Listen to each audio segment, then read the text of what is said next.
থেকে আজকের বিক্ষোভ কর্মসূচির শেষ দিন থেকে আপনাদের উপদেষ্টা পরিষদকে বলতে চাই, আপনারা অনতিবিলম্বে আজকের মধ্যে আমাদের পে স্কেলের গেজেট জারি করে দিবেন। কর্মচারীরা আগামী 12 তারিখ ত্রয়োদশ জাতীয় নির্বাচন আমরা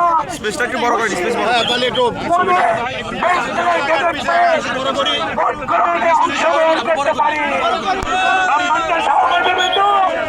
আমরা প্রজাতন্ত্রের কর্মচারী আজকে আমাদের বিক্ষোভ সমাবেশের তৃতীয় দিনে আমাদের মাননীয় প্রধান উপদেষ্টাকে বলতে চাই, ডক্টর মোহাম্মদ ইউনূস আপনি শান্তিতে নোবেল বিজয়ী, আপনাকে সবিনয়ে বলতে চাই আপনি আমাদের প্রজাতন্ত্রের কর্মচারীদের নবম পে স্কেলের গেজেট বাস্তবায়ন করে দেবেন।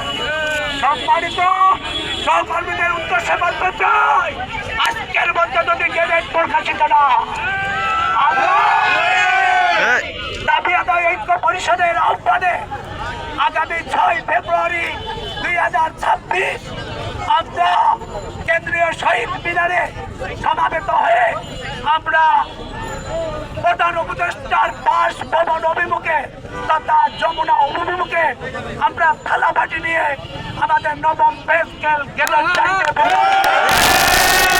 আপনারা সকল কর্মচারী 22 লক্ষ কর্মচারী আমাদের এই কর্মসূচিতে অংশগ্রহণ করে আমাদের নবম পে স্কেলের গেজেট জারিতে আপনারা সহযোদ্ধা হিসেবে উপস্থিত থাকার প্রত্যয় ব্যক্ত করছে।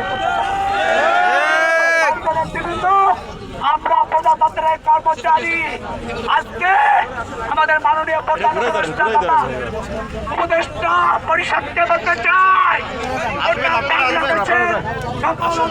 পরিদপ্তর আজকে ঘুরে বসুন জায়গা করে দেন, গাড়ি করে দেয়, হ্যাঁ রাস্তা ব্লক করতে গাড়ি যাইতেছে করে দেয়। প্রজাতন্ত্রের কর্মচারীদের সদস্য পরিবার দিয়ে যে বেতন পাচ্ছি সে বেতন দিয়ে কোনোভাবে আমাদের সংসার চলছে না।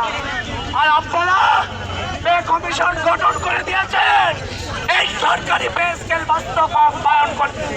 এই প্রত্যয় ব্যক্ত করে আমি আমার আগামী 6 তারিখে কর্মসূচিতে 22 লক্ষ কর্মচারীকে উপস্থিত থাকার জন্য সবিনয় অনুরোধ জানাচ্ছি।